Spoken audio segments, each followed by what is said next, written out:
Single dad didn't expect much from a blind date until the woman at his table changed everything. Before we continue, please tell us where in the world are you tuning in from? We love seeing how far our stories travel. Reed Callahan was sitting in his UPS truck on a Saturday afternoon in Milwaukee, finishing his last delivery route of the week. And his buddy Marco was leaning against the loading dock at the warehouse, giving him the same speech he'd been giving for the past 6 months about how Reed needed to get back out there and start dating again. The problem was Reed had zero interest in dating. He'd been on exactly 2 dates in the past 6 years since his ex-wife left him for her CrossFit instructor. And both of those dates had been such spectacular disasters that he decided being alone was actually pretty great compared to sitting across from strangers making awkward small talk. Marco wasn't buying it though, and he'd cornered Reed during their break with that look on his face that meant he wasn't going to let this go until Reed agreed to whatever he was about to suggest. Bro, Diana has this coworker who's perfect for you. She's smart, she's funny, she's got her life together.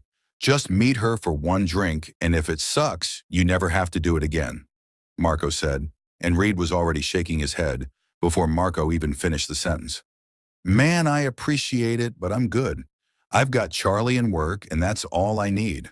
The whole dating thing just isn't for me anymore, Reed said while closing up the back of his truck, and Marco followed him into the warehouse still talking. You're 36 years old and you act like you're retired from life. Your ex did you dirty 6 years ago, and you've been hiding behind being a dad ever since. Charlie's 10 now. He's not a baby. You're allowed to have your own life. Reed wanted to argue, but the truth was, Marco had a point. He had been using Charlie as an excuse to avoid putting himself out there because it was easier than risking getting his heart stomped on again. That night, Reed got home to find Charlie sprawled on the couch watching some YouTube video about baseball stats, and Reed was making dinner when his phone rang, and Marco's wife Diana was on the other end doing her own version of the same sales pitch. Reed, I know Marco already talked to you, but I'm telling you, Mia is genuinely great. She works at the high school as a guidance counselor. She's never been married. She's not looking for anything serious. Just coffee or drinks, 1 hour of your time, that's it. Reed was stirring pasta sauce and trying to figure out how to politely say no when Charlie appeared in the kitchen doorway with this curious look on his face, and Reed realized his son had been listening to the entire conversation.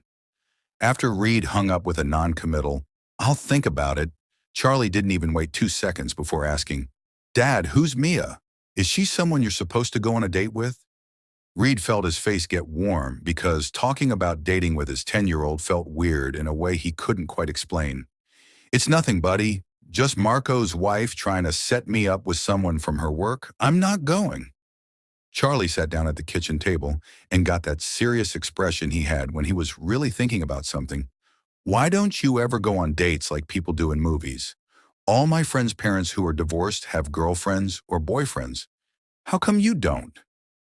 Reed stopped stirring and turned to look at his kid, and Charlie was staring at him with genuine curiosity, not judgment, and Reed didn't have a good answer that wouldn't sound like he was making excuses. "I guess I just haven't met the right person, and I'm happy with how things are. It's just me and you, and that's enough for me," Reed said, but even as the words came out, they felt hollow, and Charlie tilted his head. "But what if you could be happy with me and have someone else too? Wouldn't that be better than just okay?" That question hit Reed harder than he expected, and he ended up texting Diana that night saying he'd do one date, just one, to prove to everyone, including apparently his own kid, that he was fine and didn't need this. And Diana had responded with about 15 excited emojis and said she'd set it up for Saturday night at the Copper Tap. The whole week leading up to Saturday, Reed kept waiting to feel nervous or excited or something, but mostly he just felt resigned, like this was an obligation he had to get through.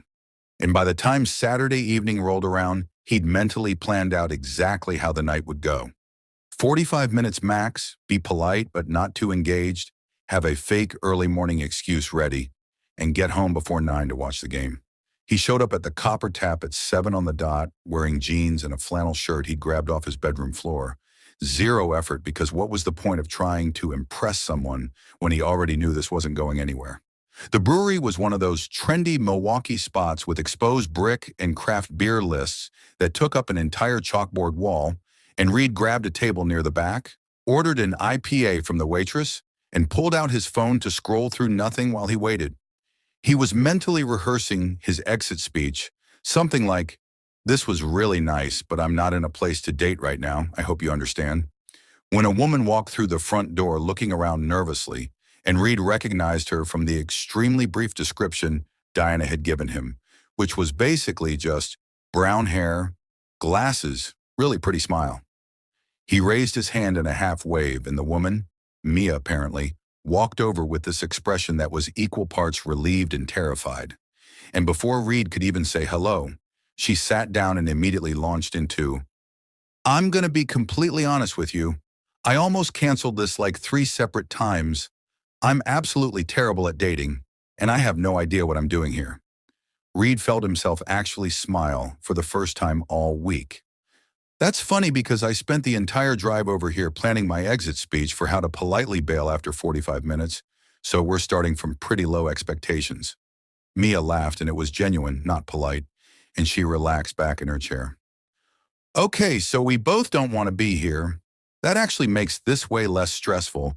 Should we just get it over with and leave now, or stay for one drink to prove we tried?" The waitress appeared and Mia ordered a cider. And once they were alone again, Reed found himself saying, "Let's stay for one drink. If nothing else, I can tell Marco I did it and he'll stop harassing me at work." They clinked glasses in this sarcastic toast to low expectations.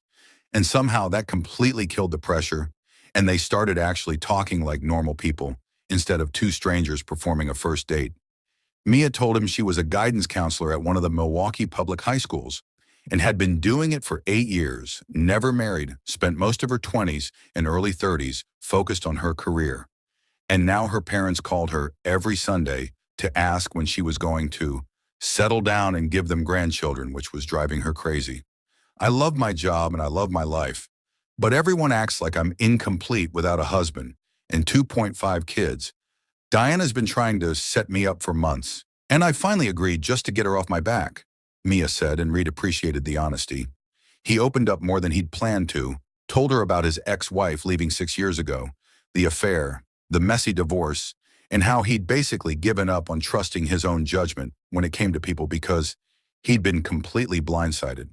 "I thought I knew her, thought we were solid, and then one day she just told me she'd been seeing someone else for months and she was leaving.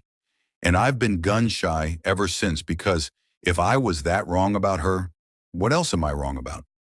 They talked for another hour about everything from terrible first date stories to their favorite terrible reality TV shows.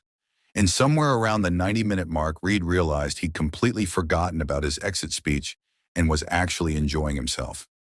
Mia mentioned she coached a girls' softball team on weekends as a volunteer thing, and Reed lit up.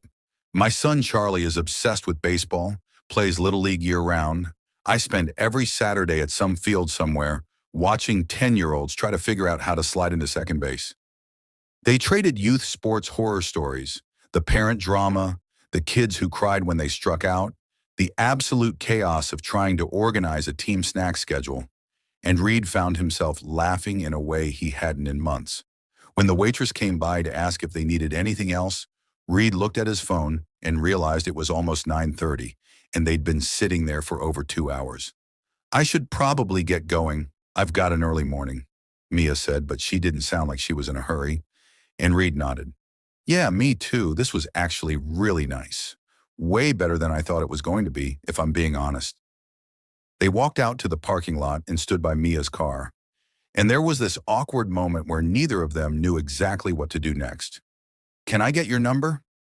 Maybe we could do this again sometime, as friends," Mia said, and Reed pulled out his phone. "Yeah, absolutely. Friends sounds good. Low pressure." They exchanged numbers, and Mia gave him this smile that made his stomach do something weird. "Thanks for not being as terrible as I expected, Reed." And he laughed. "Right back at you, Mia." Reed drove home with his windows cracked, even though it was cold, because he needed the air to think. And his brain was doing this thing where it kept replaying parts of the conversation, and he'd catch himself smiling at random moments. He'd gone into that brewery expecting to fulfill an obligation and prove everyone wrong, And instead, he'd spent 2.5 hours talking to someone who actually got it, who understood what it was like to have people constantly in your business about your personal life, and who made him feel like maybe being alone wasn't the only option that made sense anymore. When he got home, Charlie was still up, even though it was past bedtime, and his son looked up from his book with obvious curiosity. "How was your date? Was she nice?" Reed sat down on the edge of Charlie's bed and surprised himself by saying, "Yeah, buddy, she was actually really cool. We had a good time." The Monday after their date, Reed got a text from Mia at noon that just said, "Student just asked me if college is required or if he can become a professional gamer instead. How's your day going?" And Reed had laughed out loud in the middle of sorting packages at the warehouse, and he'd texted back, "Guy on my route tried to convince me his clearly not a service dog needed to ride in the truck with me for emotional support, so pretty standard Monday." That's how it started. Just random texts throughout the day sharing the weird stuff that happened at work. Nothing flirty or heavy, just two people who'd accidentally become friends talking about their lives. And by the end of that first week, they were texting every single day about everything from terrible TV shows they were both watching to debates about whether deep dish pizza was actually pizza or just casserole with delusions. Marco noticed immediately because Reed was checking his phone way more than usual during their lunch breaks, and when Marco asked if he was texting the guidance counselor, Reed had been quick to shut it down with, "We're just friends, man. It's not like that." We both agreed it was low pressure. Marco had given him this look that clearly said he wasn't buying it. "Bro, you text her every day. You smile at your phone like an idiot. That's not just friends. That's called dating without admitting you're dating." Reed had insisted Marco was reading too much into it because they genuinely were just friends. There was no romance happening. They just enjoyed talking to each other, and that was perfectly normal for two adults to do without it meaning something more. 3 weeks after their brewery non-date, Reed was at Charlie's Little League game on a Saturday morning, one of those perfect spring days where the sun was out, but it wasn't boiling yet. And he was sitting in the bleachers doing the parent thing where you clap every time your kid's team does literally anything. Charlie was playing second base, and Reed was half watching the game and half answering a text from Mia about her disaster attempt at making homemade bread, when he heard someone say his name and looked up to see Mia standing at the bottom of the bleachers holding a coffee and looking just as surprised as he felt. "Reed, what are you doing here?" she asked, and he pointed at the field. "My son's team, number 12. What about you?" And Mia laughed. "One of my softball teams is playing on field 3. I was walking over and saw you. This is so weird." Charlie had noticed his dad talking to someone, and during the break between innings, he jogged over to the fence. "Dad, who's that lady you're talking to?" And Reed felt his face get warm for reasons he didn't want to examine too closely. He waved Charlie over and made introductions. "This is Mia. We're friends. She works at the high school. Mia, this is my son, Charlie." Charlie looked Mia up and down with the brutal honesty only 10-year-olds possess and said, "You're really pretty. Are you my dad's girlfriend?" And Reed wanted the bleachers to swallow him whole. Mia handled it way better than he did, just laughed and said, "Nope, just friends. Your dad and I met a few weeks ago, and we've been texting about boring adult stuff, nothing exciting." Charlie seemed satisfied with that answer and jogged back to his position, but not before yelling over his shoulder, "Dad, she's really cool. You should hang out with her more." Mia climbed up the bleachers and sat next to Reed without asking, and they ended up watching the rest of Charlie's game together, talking through the entire thing and completely missing half the plays because they were too busy debating whether cereal was a soup. Reed found himself hyper-aware of how close she was sitting, like he could smell her shampoo and feel the warmth coming off her arm, and he had to actively remind himself that they were just friends and this wasn't a thing. After the game, Charlie came running over and launched into a play-by-play of everything that had happened, like Reed hadn't been sitting right there watching, and Mia listened with genuine interest, asking questions about his batting stance and what position he liked best. And Charlie looked at his dad afterward and declared, "She's the coolest adult I've met in forever. Can she come to my games more?" That became the pattern over the next month and a half. They'd run into each other at community events or games, grab coffee after and talk for hours. And Mia started helping Charlie with a social studies project about Wisconsin history, because that's literally what guidance counselors do. And she was good at making homework not feel like torture. Charlie thought she was amazing. Reed's mom noticed he was suddenly in a way better mood and kept asking pointed questions about this Mia person Diana mentioned. And Marco refused to believe they were just friends no matter how many times Reed insisted. Man, you literally rearranged your schedule to go to that farmer's market because you knew she'd be there. That's not friend behavior, that's I have a crush behavior, Marco had said, and Reed had denied it. But the truth was sitting in his chest like a rock because he'd started to realize Marco was right. The shift happened on a random Tuesday night when Reed was lying in bed scrolling through their text thread, and Mia had sent him a meme about her students at midnight with a message that said, "Can't sleep, brain won't shut off, you up?" And Reed had responded immediately even though he'd been half asleep, and they'd ended up texting until 2 in the morning about everything and nothing. The next morning, Reed woke up and his first thought was checking if Mia had texted. And that's when it hit him like a freight truck that this had stopped being just friendship somewhere along the way, and he'd developed actual feelings for her, the kind that made his stomach flip when her name popped up on his phone. And the realization terrified him in a way that made him want to run in the opposite direction. His ex-wife had seemed perfect too. For years she'd seemed perfect. And then one random Tuesday, she'd told him about the affair and walked out and destroyed everything Reed thought he knew about his own life and judgment. He trusted her completely, believed they were solid, and he'd been catastrophically wrong. And the idea of trusting his feelings again when his track record was that bad felt like setting himself up for the same disaster. What if Mia seemed great now, but turned out to be just as good at hiding who she really was? What if he was reading signals wrong again and getting attached to someone who didn't actually want what he wanted?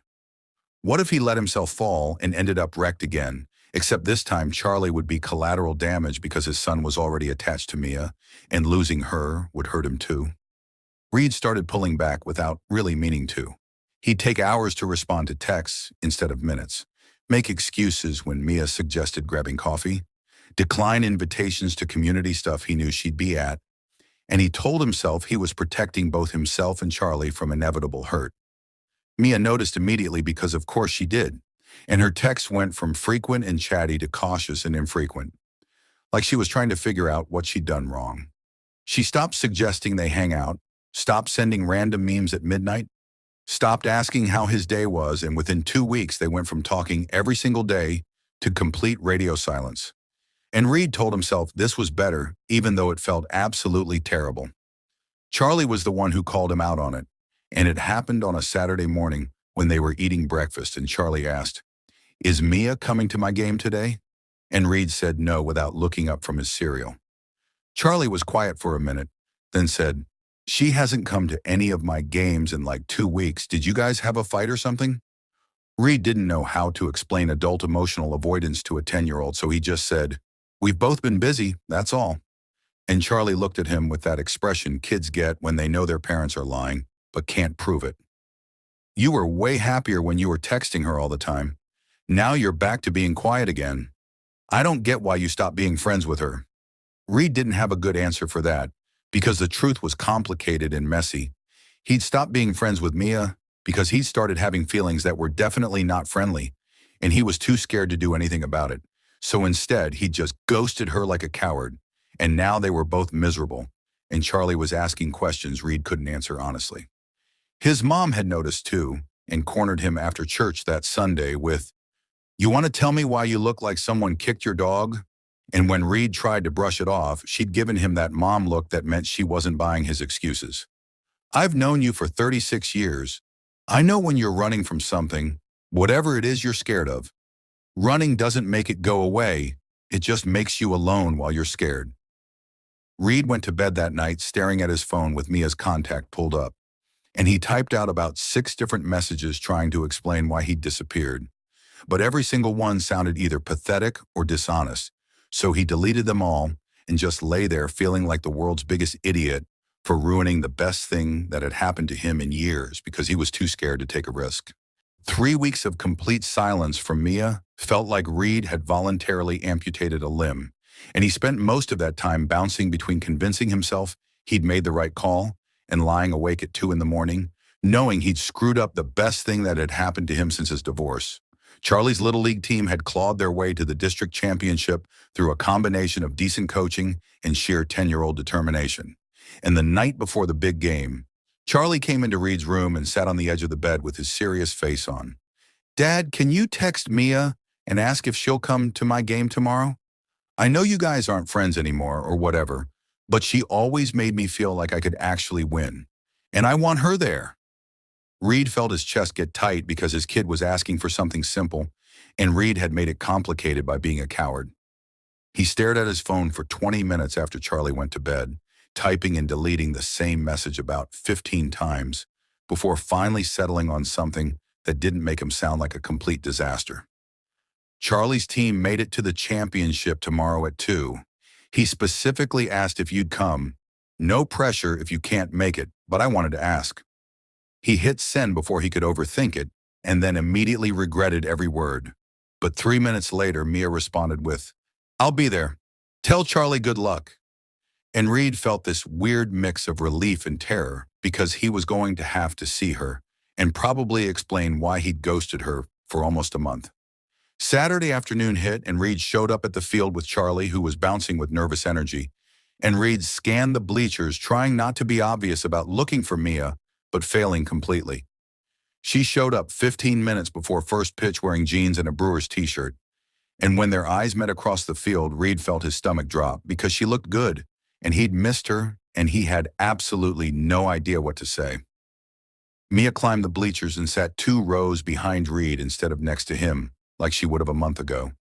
And the distance felt intentional and deserved, and Reed wanted to turn around and apologize, but the game was starting, and Charlie was looking at them both from the dugout with this hopeful expression that made Reed feel even worse about the whole situation. The game was intense in that way youth sports shouldn't be but always are.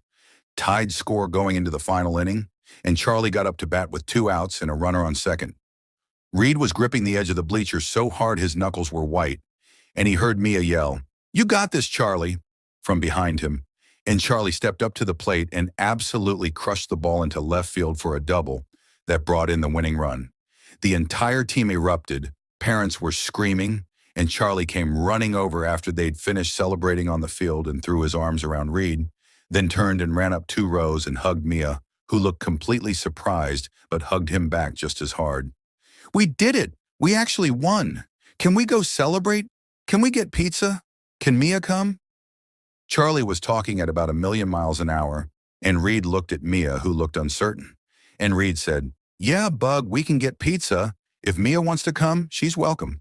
They ended up at the same pizza place Reed had taken Charlie to 100 times, one of those loud, chaotic places with arcade games and terrible lighting, and Charlie bolted for the arcade the second they walked in, leaving Reed and Mia sitting across from each other in a booth with approximately 4,000 pounds of awkward tension between them.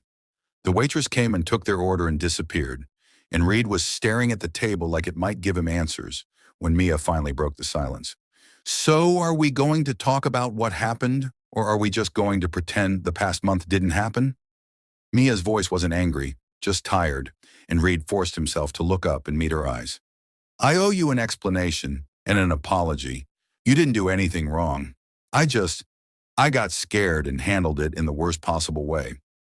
Mia leaned back in the booth and crossed her arms, not defensively, but like she was protecting herself. "Scared of what exactly? Because we went from talking every day to you disappearing completely, and I have no idea what I did to make that happen." Reed took a breath and decided the only way through this was complete honesty, even if it made him look like an idiot. "My ex-wife seemed perfect. For 7 years, she seemed perfect. We had Charlie, bought a house, built this whole life, and I thought I knew her completely," Reed said, and his voice was rough. "Then one random day, she told me she'd been having an affair for 6 months and she was leaving, moving to Arizona with the guy, and I didn't see any of it coming. I was completely blindsided." Mia's expression softened, but she didn't interrupt, just let him talk. "I stopped trusting my own judgment after that. Like if I could be that wrong about someone I lived with and loved for that long, How can I trust anything I think I know about anyone else? Reed ran his hand through his hair. And then I realized I had feelings for you. Real feelings, not just friendship. And I panicked because what if I'm wrong about you too? What if you're great at hiding who you really are, just like she was? And this time it wouldn't just be me getting destroyed, it would be Charlie too because he's already attached to you. Mia was quiet for a long minute, and Reed braced himself for her to tell him he was being ridiculous or that he'd hurt her too badly to fix this, but instead she said something that cut right through all his defenses. I get being scared. I've been single my whole life because I'm terrified of picking the wrong person and ending up miserable or divorced like half the people I know. But Reed, you can't protect yourself and actually live at the same time. You have to pick one, and hiding from everyone who might hurt you means missing everyone who won't. Reed felt his throat get tight. I know, my mom said basically the same thing, and I've been miserable for 3 weeks because I chose protecting myself over taking a risk with you, and I'm so tired of being scared. Mia leaned forward and her voice was gentle but firm. So what are you saying right now? Because I need to be really clear about what this is. I can't do the weird friendship thing where we both have feelings but pretend we don't. That's exhausting and I'm too old for games. Reed met her eyes and just said it. I'm saying I want to actually date you. For real. Not as friends. I want you in my life and in Charlie's life if you'll still have us after I disappeared like a complete idiot for 3 weeks. Mia bit her lip like she was trying not to smile. I'll have to think about it. That was a pretty jerk move, ghosting me like that. And Reed felt his heart drop until he saw she was fighting back a grin. I'm kidding, yes, obviously yes. But you're buying pizza for like the next month as penance. Charlie came running back from the arcade at that exact moment, demanding more tokens, and he looked between them and his face lit up. Are you guys friends again? You both look way less sad than you did 5 minutes ago. Reed laughed. Yeah, Bug, we're friends again. Actually, more than friends. Mia and I are going to try dating for real this time. Charlie pumped his fist in the air. Yes, I knew it. Grandma owes me $5. I told her you guys would figure it out. And Reed had to have a conversation later about not making bets with his mother about his love life. But for now, he just pulled Charlie into a side hug and looked at Mia across the table and felt lighter than he had in years. 3 months later, Reed woke up on a Saturday morning to the smell of something burning and Charlie's laughter coming from the kitchen. And when he walked out, he found Mia standing at the stove, attempting to make pancakes while Charlie sat at the table, showing her his baseball card collection and explaining in excruciating detail why each card was valuable. Mia looked up when Reed appeared in the doorway and grinned. Your son has very strong opinions about the 1987 Topps set. I'm learning so much. And Charlie beamed, like teaching adults about baseball cards was his life's calling. Reed leaned against the doorframe, just watching them, and the thought hit him clear as anything. I almost didn't show up to that date. I almost skipped the whole thing. Mia caught him staring and raised an eyebrow. What's that look for? And Reed shook his head. Nothing. Just thinking about how I walked into that brewery expecting absolutely nothing good to come from it. And now you're here burning pancakes in my kitchen while my kid talks your ear off about baseball cards. Mia flipped a pancake that was definitely more brown than golden. Are you complaining about the pancakes or the baseball card lecture? And Reed crossed the kitchen and kissed her. Neither. I'm just really glad I showed up. And Charlie made gagging noises from the table, but he was grinning the whole time. Sometimes the best things in life happen when you show up with zero expectations and let yourself be surprised. And Reed had learned the hard way that protecting yourself from potential hurt also means protecting yourself from potential joy. And you can't have one without risking the other. He'd spent 6 years convinced his judgment was broken and dating wasn't worth the risk. And then Mia had walked into that brewery and proven that sometimes taking a chance on someone, even when you're terrified, is exactly what you need to do. If this story reminded you that low expectations can lead to the biggest surprises and that being brave enough to trust again is worth the risk, hit that subscribe button and share this with someone who needs to hear it. Drop a comment telling us where you're watching from, and if you've ever almost skipped something that ended up changing your life, we love hearing your stories. Thanks for being here with us, and remember, sometimes the person who changes everything is the one you meet when you're not even trying. You just have to be willing to show up and see what happens.